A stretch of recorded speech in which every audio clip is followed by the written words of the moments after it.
กองประชุมสมัยสามัญเทื่อที่10สภาประชาชนแขวงบริกรรมไสสุดที่4ได้เปิดขึ้นอย่างเป็นทางการในตอนเสาร์วันที่17ธันวาคม2025ที่ห้องประชุมสภาประชาชนแขวง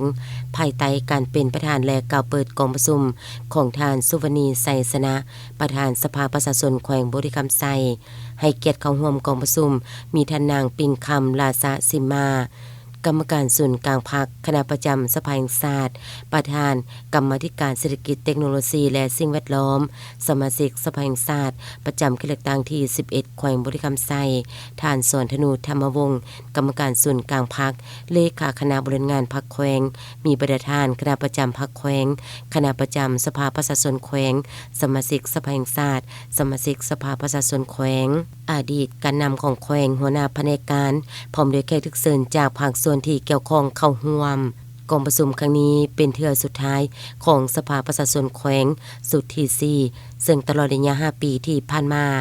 ถึงว่าสภาพแวดล้อมของภาคพื้นและสากลได้ผันแปรไปอย่างสับสนว่องไวสลับซับซ้อนขาดคะเนได้ยากซึ่งส่งผลกระทบโดยตรงต่อประเทศชาติก็คือแขวงบริกรรมไสบวกกับความยุ่งยากทางด้านเศรษฐกิจการเงินที่แก่ยาวมาหลายปีที่ส่งผลกระทบต่อการพัฒนาเศรษฐกิจสังคมการดำรงชีวิตของพนักงานราชการทหารตำรวจและประชาชนบัดเผาแต่ด้วยความเอาใจใส่ในการสินำพาของคณะบริหารงานพรรคแขวงและประสานสมทบอย่างใกล้ชิดและมีความเป็นเอกภาพสูงระหว่างสภาประชาชนแขวงคณะกรรมการปกครองแขวงและภาคส่วนที่เกี่ยวข้องเห็นให้การพันขยายแนวทางนโยบายของพรรคเป็นอันละเอียดเข้าในการสร้างและปรับปรุงนิติกรรมใต้กฎหมายมีความลึกซึ้งสอดคล้องกับสภาพตัวจริงหลายขึ้นการพิจารณารับรองเอาปัญหาสำคัญพื้นฐานของแขวงมีความสอดคล้องกับรัฐธรรมนูญกฎหมายก็คือบรรดามติกองประชุมสภาประชาชนแขวงการติดตามกฎกาได้สร้างสติเคารพกฎหมายให้แก่องค์การรัฐขั้นต่างๆให้มีความเข้มงวดการคุ้มครองบริหารรัฐมีความโปร่งใสหนักแน่นและมีประสิทธิผลกองประชุมครั้งนี้จะได้ค้นคว้าพิจารณาในรับรองหลายปัญหาสำคัญของท้องถิ่นของแขวงบริกรรมไสของเราเนื้อในที่จะ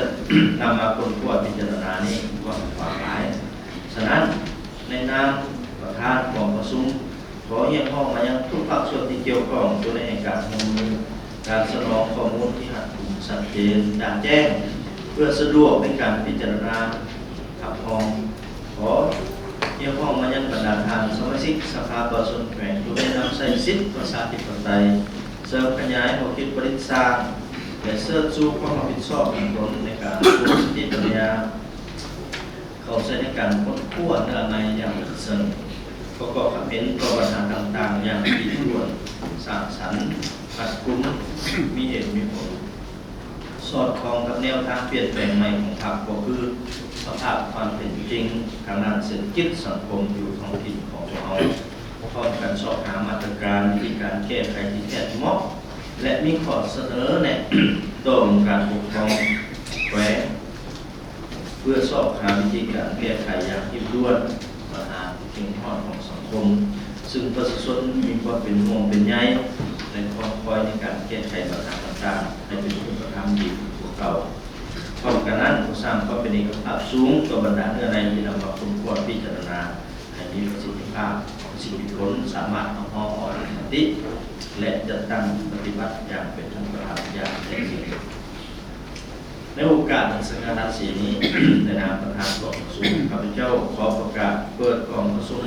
สมัยสามัญที่10ของสภาประชาชนแขวงบริกรรมไสสุดที่4อย่างเป็นทางการนับแต่เวลานี้เป็นต้นไป